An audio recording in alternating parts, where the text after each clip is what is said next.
Ало, добър ден. Здравейте, господин Станчов, казвайте. Само да не ми говорите за другаря Сталин сега. Той другаря Сталин не знам, ама другаря Ленин беше казал, какво беше за киното? От всички за нас най-важно е киното. Киното, да. А също е казал, кое е първото? Прост народ, слаба държава и слаба държава, прост народ. Аз това се чуда на вашите събеседници.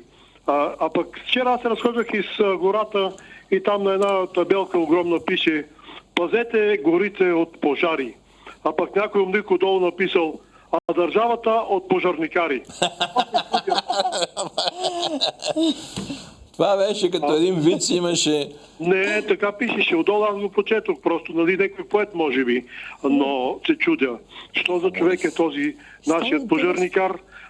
Той, когато е работил като пожарникар, е работил без каска, сигурно, и проявявал геройство, не е спазвал трудна дисциплина, какво ли?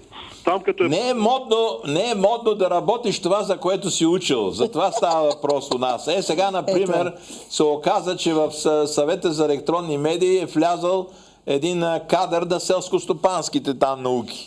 Значи аграрник. Така че у нас всичко може да се очаква. Вижте сега, аз искам да кажа, че тези гради, които са падали от горящите сгради върху главата на Бойко Борисов, може би малко са му размътили съзнанието и за това. А вие смятате, че той е влизал в огъня? В огън е влизал и се е борил, естествено, спасява човешки животи, катерял се по етажите, също като Батман, нещо такова. И в един момент обаче, понеже е работил без каска и част от съзнанието вече му отишло. Не като на другарката Нинова, която е много помна от него.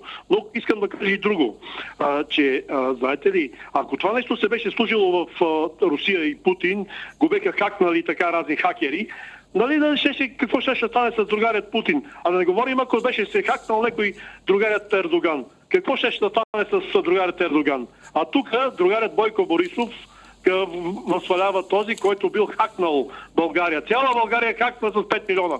Ама чудо на чудесата. Той не знае ли, че сега с моите данни, примерно, всеки един, който си поиска там тарикат, може да ми вземе апартамента както си поиска. Отива, има такива нотариуси, ако вие не сте чули, ще ви кажа, нотариуси, които се смасват такива тъмни сделки. Трябва да им замо твоите данни и ти взимат апартамента без окото да им мигне. А ние, доколкото знаеме, вие имате доста апартаменти взети на тъмно, доколкото знам. Ама вижте сега, аз мога да ви взема на вас и с костюма, може и очилата, а може и химикалка. Ама не, вие за това сте разтревожени. Аз виждам, че са разтревожени хора, които не са много на ти с закона, затова са се разтревожени. Искам да кажа, Бойко Борисов, снимава и Нинова ти минава 5 години напред преди тебе. Така че... Не дейте да правите пропаганда. Сега не съм тук да се занимавам